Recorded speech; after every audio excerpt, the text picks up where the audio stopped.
Student, मैं लखन पटेल, आपका विज्ञान विषय का टीचर, गुरुकुल स्कूल। आज हम पढ़ेंगे मानव नेत्र एवं मानव नेत्र के अलावा रंग बिरंगा संसार, जो आपका 10-11 उसके अंतर्गत हम विभिन्न चीजों के बारे में अध्ययन करेंगे। तो मानव नेत्र एवं रंग बिरंगा संसार जो अध्याय 10 है, इसके बारे में हम यहाँ पे अध्ययन करने वाले हैं। तो आपका मानव नेत्र किस प्रकार का मानव के शरीर का अंग है? तो मानव नेत्र जो है एक प्रकार की ज्ञानेंद्रियां, जिसके द्वारा हमारे लिए विभिन्न प्रकार की सूचनाएं प्राप्त होती हैं। जैसे हमें किसी वस्तु की संरचना को देखना है तो उसकी आकृति किस प्रकार की है, ये समस्त जानकारियां जो है वो हमारे नेत्रों के द्वारा हमारे मस्तिष्क तक सूचना के रूप में पहुंचाई जाती है। तो जो मानव नेत्र यह बहुत ही बहुमूल्य ज्ञानेंद्रिय है। मानव नेत्र, यदि मानव में या किसी जीव में नेत्र नहीं है तो वो प्रकृति की सुंदरता के बारे में जानकारी प्राप्त नहीं कर सकता है। वस्तु की आकृति किस प्रकार की है, कोई वस्तु क्रूप है या बहुत सुंदर है, बहुत अच्छी है, यह सभी जानकारी प्राप्त नहीं कर सकता है। साथ में उसके रंग, उसकी कठोरता, उसकी संरचना किस प्रकार की है, ये सब जानकारियां वो आसानी से प्राप्त नहीं कर पाएगा। यदि कोई बतलाता भी हो उसको, यदि किसी के नेत्र नहीं है और कोई उसके लिए बतलाता भी है, तब भी वह संपूर्ण जानकारियों को प्राप्त नहीं कर सकता। इसलिए मानव नेत्र या दूसरे जीवों में नेत्रों की अत्यधिक आवश्यकता है। अभी जो नेत्र है वह एक प्रकार से, जिस प्रकार से आपका कैमरा काम करता है उसी प्रकार से मानव नेत्र भी कार्य करता है। तो हम ये कह सकते हैं कि प्राकृतिक कैमरे की तरह आपका नेत्र यहाँ पे कार्य करता है।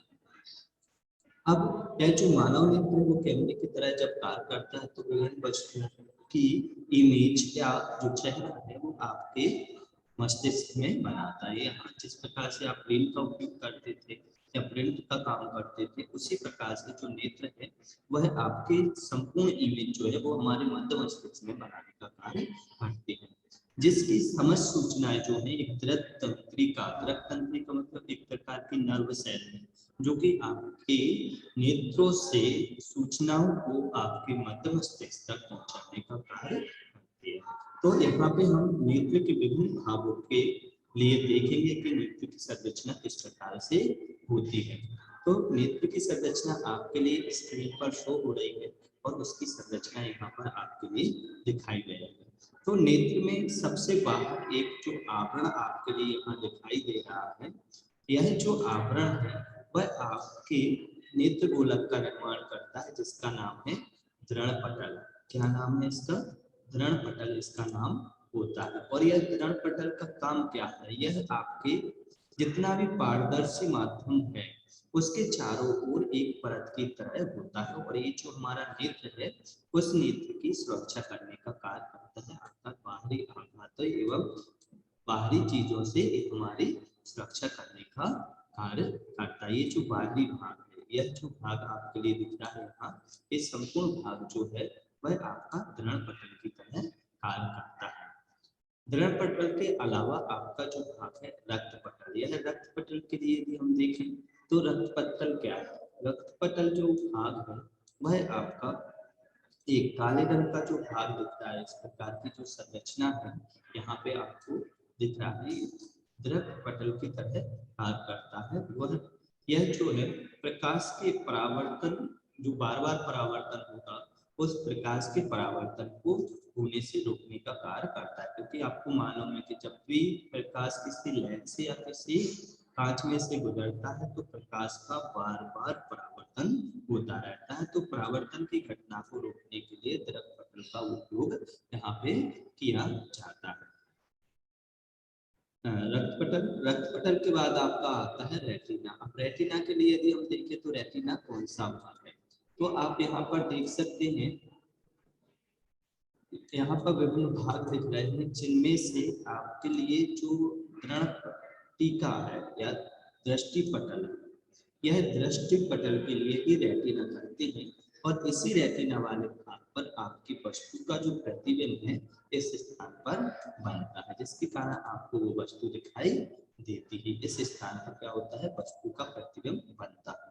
और यह जो सूचना होती है वो इस दृश्य तंत्रिका के द्वारा, जो ये यहाँ पे दिख रही है दृश्य तंत्रिका, इस तंत्रिका के द्वारा आपके मस्तिष्क तक पहुंचाने का कार्य करती है।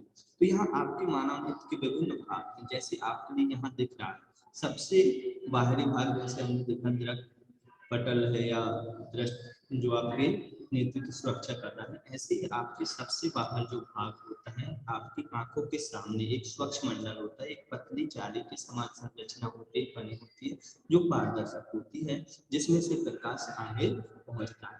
प्रकाश यहाँ से आगे बढ़ के नेत्रोद के पास जाता है और नेत्रोद इस प्रकाश के लिए आपकी पुतली तक पहुंचाने का कार्य करता है। जो आपके काले रंग की संरचना आपकी आंख में दिखाई देती है गोल, वो क्या है, आपकी पुतली है। इसका रंग अलग अलग हो सकता है, लोगों में उनकी जेनेटिक रूप से ये अलग अलग हो सकते हैं। किसी की पुतली लाल हो सकती है, किसी की थोड़ी ब्राउन हो सकती है, किसी की ग्रीन ब्लू हो सकती है। तो ये कलर आपके लिए अलग अलग देख सकते हैं।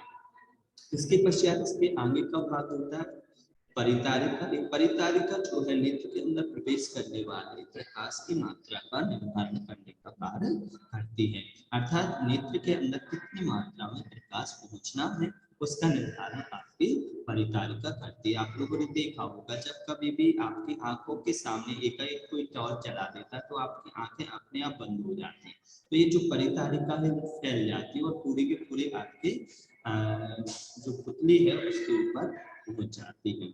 इसी के अलावा अगला भाग जो होता है वो है आपका पक्षांगी पेशिकाएं। पक्षांगी पेशिकाएं क्या है, आपकी ऐसी पेशिकाएं जो कि आपके नेत्र के पिछले भागों पर उपस्थित रहती है और नेत्र की साइज को कम ज्यादा करने का कार्य जो है वह पक्षांगी पेशिकाएं करती है। हम यह कर सकते हैं कि नेत्र की फोकस दूरी का समायोजन करने का जो कार्य होता है वो पक्षांगी पेशिकाओं के द्वारा होता है।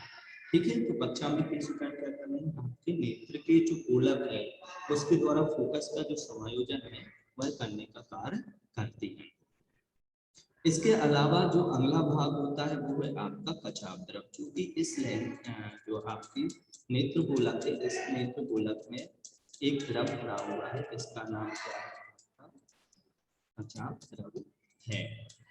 इसके पश्चात लास्ट भाग में आपका दृष्टि पटल और ये है आपका दृक पटल। तो इस प्रकार से ये समस्त भाग आपका सबसे पहले यहाँ स्वच्छ मंडल, परितारिका, पुतली, नेत्रोद, क्रिस्टल, ये लेंस, जो क्रिस्टल ये लेंस है, ये लेंस आपके आंखों में एक द्रव के रूप में उपस्थित रहता है और विभिन्न वस्तुओं का प्रतिबिंब बनाने का कार्य करता है।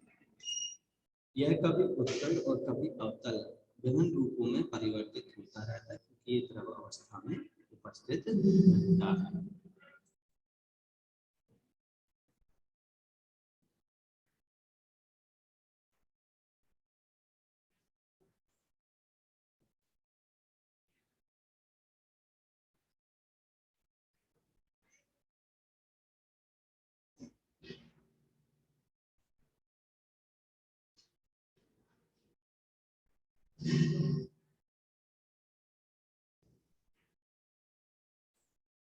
अब हम यदि यहाँ देखें तो निकट और दूरस्थ वस्तुओं का जो प्रतिबिंब है वो हमारी आंखों में कब बनता है, तो मानव जो है निकटतम वस्तु का जो प्रतिबिंब है वह 25 सेंटीमीटर, मतलब 25 सेंटीमीटर दूर पे स्थित वस्तु का जो प्रतिबिंब है वो हमारी आंखों पर स्पष्ट बनता है।